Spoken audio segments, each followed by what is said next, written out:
Proceedings of the Intertechnology Panel headed by the Council of Tropics. Date 30th April 2072.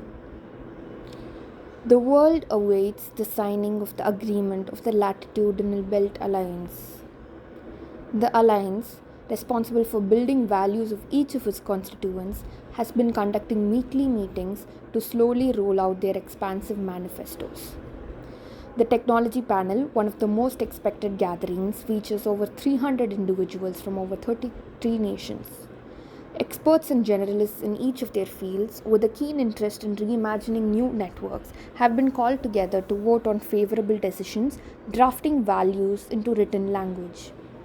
The esteemed lawmaker of the Alliance walks forth, dressed in billowing crimson red drapery with dazzling streaks of gold emanating a fresh reddish hue.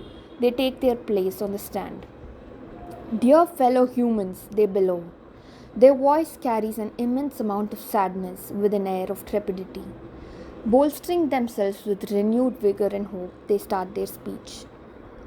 A century ago, long before we lost faith in our billionaire overlords, there existed the first World Wide Web. It connected people from all places through mythical networks of cables and towers. The web was an invisible ether meant to make all information accessible to everyone who had a connection. Not everyone knew how it functioned. That had been left to the Big Five. These 5 companies, headed by their respective overlords, were founded at the turn of the millennium. Initially taking control of technologies from their own garages, they slowly grew in wealth and power. They started colonizing minds, and along with it, time and space. Their reach expanded the seas, feeding into our homes. Our ancestors were drawn into this magical otherworld called the digital that contained people and places they had only dreamt about. Immersing themselves into this escapist fantasy, they forgot about the real world that they were living in. As the temperature soared and seas rose, they continued living unabated, unaware of what might befall. That was till the deadly pandemic of 2020. Another invisible entity barged into their houses unexpected. This time, it threatened their lives and their loved ones. Forced back into the 4 walls of home, they watched the world burn outside. They were pushed back to the site of their own reality on earth.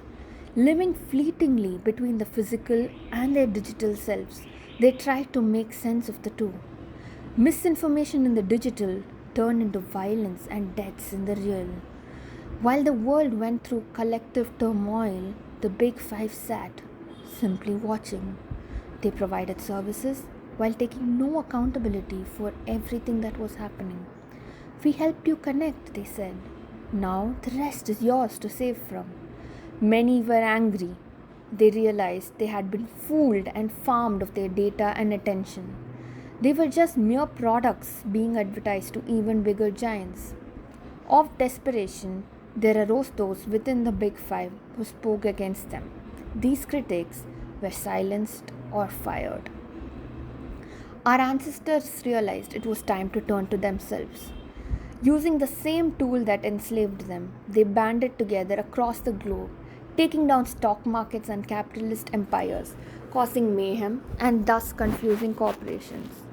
They shared information aggressively, invigorating those unaware. They hid from the policing algorithms by using seemingly trivial words. They filmed themselves and constantly streamed from their homes into other homes worldwide. They protested by making the digital world turn black. The Big Five sat through, trying not to notice. The truth was, the actions of the public had shaken them down to the very foundation they were built upon. With nowhere to hide, the Big Five turned to the government. Through influence and persuasion, they were bailed out from the losses they were accruing. As the public health system was sidelined, millions died while their taxes helped the Big Five survive. Outraged but powerless, our ancestors stood helpless, not knowing how to turn it over. As the web accelerated towards excessive abundance, our ancestors were again sucked into this black hole of infinite activity. The virus receded into the noise, and the digital made them feel immortal. Years passed, and the Big Five showed no signs of stopping. They purchased nations, seas, and went to space. They formed religions, created digital caste systems, and mastered the economy. They owned the land we now stand upon. Ever since, we have seen our share of failed revolutions, unsuccessful uprisings, and put down fires. But we will not stop here. Our movement has only grown stronger, our resolve firmer. After the last climate disaster, where we have been finally freed from the captive cables of the Big Five, we will stand to spearhead a new wave of sharing information. This new network revolution will be ours. As they finish the introductory speech to greet cheer, they begin rolling out a lengthy, bright yellow colored fabric, screen printed with perfection. The colors stand out in the glare of the scorching sunlight, and the brightly colored words stare loudly into the eyes of the audience.